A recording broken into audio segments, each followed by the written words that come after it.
अस्सलामुअलैकुम वरहमतुल्लाहि वबरकातुहू। आज हमारा लास्ट डे है, यानी हमारा जो सबक जो लास्ट डे ये नहीं, हमारा तो इंग्लिश में जब कदम रख दिए तो जर्नी हमें बाकी रखना चाहिए। इंग्लिश बोलना उस वक्त आएगा जब किसी टीचर के टच में हो। यानी टचिंग में क्या है कि अब किसी से भी आप रिलेटेड कोई है तो उससे आपको ताल्लुक़ रखना, बरकरार रखना पड़ेगा। तो इंग्लिश बोलने के लिए आपको इसमें लगे रहना चाहिए और बोलते रहना चाहिए, तब फिर इंग्लिश बोलने से आता है। तो हमारा जो इंग्लिश का जो बुनियादी चीज़ है 12 टेंस, वो आज हमारा कंप्लीट होने जा रहा है। तो हम बहुत खुश हैं कि हमारा 12 टेंस कंप्लीट हो चुका है, यानी हो जाएगा आज, इफ़ गॉड विल्स, इंशाअल्लाह ताला। तो आज हम जो पढ़ेंगे फ्यूचर परफेक्ट कॉन्टिन्यूअस के बारे में। इससे पहले हम पढ़ाने का अंदाज़ था, पहले कॉन्टिन्यूअस पढ़ाए तो तीनों में पढ़ाए, फिर परफेक्ट, फिर इंडेफिनिट, फिर पास्ट परफेक्ट कॉन्टिन्यूअस, फिर प्रेजेंट परफेक्ट कॉन्टिन्यूअस, और अब हम इस वीडियो में सीखेंगे फ्यूचर परफेक्ट कॉन्टिन्यूअस। तो हमारा ये कंप्लीट हो जाएगा टेंस, जो इंग्लिश की सबसे बुनियादी चीज़ समझा जाता है। तो अगर ये मुकम्मल टेंस आपको याद हो गया और हर एक का, यानी जो सवालात मैं दे रहा हूँ, हर वीडियो के आखिर में सवालात है, अगर ये सवालात आपसे हल है तो समझ लो मुकम्मल जो कोर्स मतलब इस टेंस का वो आपको सबक समझ में आ जाएगा। शर्त है कि जो मेरा रूल्स है उनको ज़रूर फॉलो करें। आप ग्रुप के ज़रिए मुझसे कांटेक्ट कर सकते हैं या मुझसे कॉल पर रब्ता कर सकते हो। तो चलिए आज हम शुरू करते हैं फ्यूचर परफेक्ट कॉन्टिन्यूअस के बारे में। हम टेंस को कंप्लीट करते हैं, ये हमारा आखिरी टेंस है। इससे पहले वाले वीडियो में मैं इस वजाहत कर चुका हूँ परफेक्ट कॉन्टिन्यूअस की, तो मैं इसमें ज़्यादा वजाहत नहीं करूँगा। तो इस टेंस का नाम है future perfect continuous. Future perfect continuous को ज़मानाए मुस्तक़बिल मुकम्मल इस्तिमरारी कहा जाता है। तारीफ़ है, ये एक ऐसा टेंस है जो ज़मानाए मुस्तक़बिल में किसी काम के लगातार और मुसलसल होने को बयान करता है, किसी वक्त से। यानी फ्यूचर कॉन्टिन्यूअस भी आता है लेकिन उसमें वक्त नहीं लगता है, और अगर वक्त लग जाए तो आपको तो मालूम ही है कि वक्त लगने से परफेक्ट कॉन्टिन्यूअस हो जाएगा। मैं पीछे बता चुका हूँ, ये हमारा 19वां सबक है। मैं 17वां सबक और 18वां सबक में मैं इसकी वजाहत कर चुका हूँ, तो इसलिए हम इसमें शॉर्ट में चलेंगे। सब पहचान है, सब्जेक्ट काम कर रहा होगा, रही होगे, रहे होंगे, किसी वक्त से, यानी वक्त लगना इस टेंस में ज़रूरी है। सब्जेक्ट, किस सब्जेक्ट के साथ कौन सा हेल्पिंग वर्ब आता है? आई के साथ है शैल हैव बीन और वी के साथ शैल हैव बीन। मैंने शैल लिखा है इसलिए ताकि आपको समझ में आए कि शैल भी आ सकता है। तो आई और वी के साथ आप विल भी लगा सकते हो और शैल भी लगा सकते हो, लेकिन ज़्यादा बेटर और ज़्यादा अच्छा ये है कि आप विल ही का यूज़ करें। यानी सब के साथ आप विल हैव बीन का यूज़ करेंगे, कि शैल का यूज़ अभी ज़्यादातर नहीं किया जाता है। मॉडर्न इंग्लिश में विल हैव बीन का यूज़ करते हैं, तो सब सब्जेक्ट के साथ विल हैव बीन का यूज़ करेंगे। बनाने का तरीक़ा क्या है? बनाने का तरीक़ा है सबसे पहले सब्जेक्ट, फिर विल, फिर have been plus verb four plus object, यानी हैव बीन एक साथ आएगा। जब इसका नेगेटिव बनाएंगे तो नॉट का यूज़ विल के बाद कर देंगे और हैव बीन से पहले। जब सवालिया बनाएंगे तो मेन हेल्पिंग वर्ब विल को शुरू में लाएंगे। जब वाई के साथ बनाएंगे क्वेश्चन वर्ड तो वाई के बाद विल का यूज़ करेंगे। मैं सिर्फ एक सेंटेंस सिर्फ वाई लिखा हूँ, आप वाई की जगह बहुत सारे और भी क्वेश्चन वर्ड है जो आप लगा सकते हो। वाई की जगह हाउ लगा सकते हो, वेयर लगा सकते हो, व्हेन लगा सकते हो, हाउ मच, हाउ मैनी, ये सारे चीज़ वाई की जगह लगा सकते हो। उसके लिए आप ज़रूर मुझसे कांटेक्ट करें और दूसरे वीडियो को देखें। तो अब हम इसकी मिसाल देखते हैं कि मैं 1 बजे से पढ़ रहा हूँगा। तो हमारा पढ़ाने का अंदाज़ बहुत ही आसान था कि एक समझ लिया तो दूसरा खुद ब खुद समझ लेंगे। तो मैं शुरू से समझाते आ रहा हूँ कि स्ट्रक्चर क्या होता है, बनावट क्या होता है। तो सबसे पहले सब्जेक्ट लाएंगे, फिर विल, फिर हैव बीन, फिर वर्ब फॉर यानी फेल की चौथी शक्ल, फिर ऑब्जेक्ट। देखिए मैं 1 बजे से पढ़ रहा हूँगा, I shall have been reading since 1 o'clock।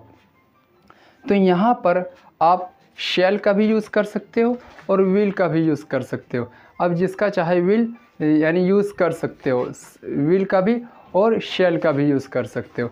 तो अगर मैं आई के साथ विल का यूज़ करना चाहूँ तो विल का भी कर, आई के साथ आप शैल का भी यूज़ कर सकते हो, विल का भी यूज़ कर सकते हो।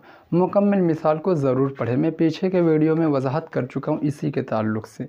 मैं 1 बजे से पढ़ रहा हूँगा, I shall have been reading since 1 o'clock। हम सब सुबह से दौड़ रहे होंगे, we shall have been running since morning. मुझे मालूम कि आप तमाम को बिल्कुल समझ में आ गया होगा। नॉट का यूज़ हेल्पिंग वर्ब के बाद करेंगे। देखिए, मैं 1 बजे से नहीं पढ़ रहा हूँगा, I shall not have been reading since 1 o'clock। इब्तिदा वक्त को बता रहे तो सिंस का यूज़ करेंगे और अगर टोटल टाइम को बता रहे तो फॉर का यूज़ करें। मुकम्मल पढ़िए तब समझ में आ जाएगा। इसी के जब सवालिया बनाएंगे तो शुरू में विल को ले आएंगे। जैसे क्या मैं 1 बजे से पढ़ रहा हूँगा, will I have been reading since o'clock। अब इसी का नेगेटिव भी बना सकते हो, क्या मैं 1 बजे से नहीं पढ़ रहा हूँगा, will I not have been reading since 1 o'clock। सवालिया क्वेश्चन वर्ड लगा सकते हो, हाउ, वाई।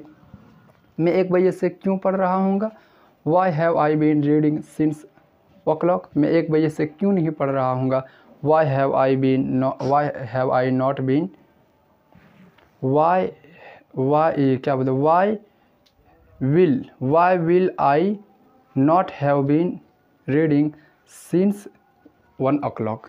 तो इस तरह आप यूज़ कर सकते हो। ये आप गर्दान देख लीजिए, इसी तर्ज पर आप गर्दान और मुकम्मल अब वीडियो को देख रोक करके मुकम्मल मिसाल एक मरतबा पढ़ लीजिए जिस तरह पीछे से पढ़ते आ रहे हैं।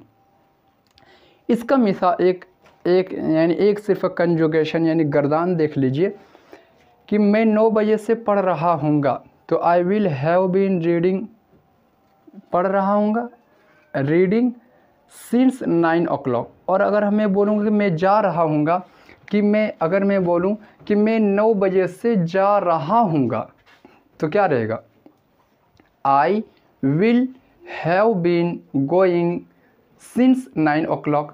मैं 1 बजे से नहीं जा रहा हूँगा, I will not have been going since 9 o'clock। क्या मैं 1 बजे से जा रहा था, will I have been going since 9 o'clock। क्या मैं 1 बजे से नहीं जा रहा हूँगा, will I not have been going since 9 o'clock। मैं 1 बजे से क्यों जा रहा हूँगा, why will I have been going since 9 o'clock। मैं 1 बजे से क्यों नहीं जा रहा हूँगा, why will I have not been going since 9 o'clock। यह हमारा गर्दान कंप्लीट हो चुका है, टेंस भी कंप्लीट हो चुका है, 12 टेंस। तो सवालात अगर आप हर एक का हल कर रहे तो आपको मुकम्मल सबक समझ में आ जाएगा। सवालात देखिए, सवालात के जवाब ज़रूर दिखाएं। और अगर आप मेरे मुकम्मल कोर्स को करना चाहते तो मुझसे कांटेक्ट करें और मेरे इस कोर्स में एडमिशन लें, क्योंकि हमारे इस कोर्स में बेशुमार उलमाए किराम और मुअल्लिमात भी शिरकत कर रहे हैं इस कोर्स में और इससे फ़ायदा हासिल कर रहे हैं और इंग्लिश में यानी इंग्लिश वो सीखने की मुकम्मल साई और कोशिश कर रहे हैं। तो सवालात को जवाब ज़रूर देख ले। और ये हमारा जो टेंसेस था 12 टेंस, ये हमारा बुनियादी चीज़ था इंग्लिश के। उसके बाद अब हमारा जर्नी यानी स्पोकन इंग्लिश की इंग्लिश को हम यानी जो हम सीख लिए लेकिन हमारे याद नहीं है, याद क्यों नहीं, इसको यूज़ करना पड़ेगा। आप अपने सेंटेंस में यूज़ करिए, किताबों में यूज़ कीजिए, इसको फिर देखेंगे कैसे। अब मुकम्मल कोर्स करें, आपको मालूम चल जाएगा। Thank you very very much. अब सवालों के जवाब आप लिख कर सेंड कर दीजिएगा। जो सवालात है, सवालात नंबर 14 कि मैं 3 बजे से जा रहा हूँगा, तू 3 दिन से खाना नहीं खा रहा होगा। क्या फ़ातिमा 7 बजे से नमाज़ पढ़ रही होगी? क्या वो सब 7 साल से मोबाइल नहीं चला रहे होंगे? हम सब सुबह से क्यों इंग्लिश बोल रहे होंगे? साजिद 5 घंटा से क्रिकेट क्यों नहीं खेल रहा होगा? मेरा भाई जुमा से गुस्ल कर रहा होगा। क्या वो 2 महीने से हंस रही होगी? सरकार गरीबों की 1940 से मदद क्यों नहीं कर रही होगी? मैं 5 हफ्ते से नहीं समझ रहा हूँगा। तो ये चीज़ हमारा है सवालात, इनका आप इंग्लिश बनाकर सेंड कर दीजिए। उसके बाद यानी अगर आप इस कोर्स में शिरकत करना चाहते और मुकम्मल कोर्स करना चाहते तो ज़रूर हमारे कोर्स में एडमिशन लें। फिर इसको हम तो सीख लिए लेकिन याद नहीं हुआ होगा, तो इसका हम कैसे यूज़ करेंगे इन सेंटेंसेस में, तो वो चीज़ आप ज़रूर सीखें और कोर्स मुकम्मल करें। यह हमारा बिल्कुल बुनियादी चीज़ था इंग्लिश का। अब हमारे इंग्लिश का जर्नी शुरू होगा। हमें तो ये पीछे का याद नहीं है, वो इस्तेमाल करने पर याद होता है। और अगर आप मेरे चैनल पर नए हो तो मेरे इस चैनल पर यूसुफ स्पोकन इंग्लिश को यानी आप सर्च अभी कर सकते हो, यूसुफ मोहम्मद यूसुफ धनबाद या यूसुफ स्पोकन इंग्लिश, इस चैनल को सब्सक्राइब कर ले और रात में रोज़ाना 8:08 पर ज़रूर वेट करें। अगर आप सब्सक्राइब करने के बाद बेल आइकन यानी घंटी को दबाने के बाद ऑल पर प्रेस किए हैं तो अस्सलामु अलैकुम वरहमतुल्लाहि वबरकातुहू।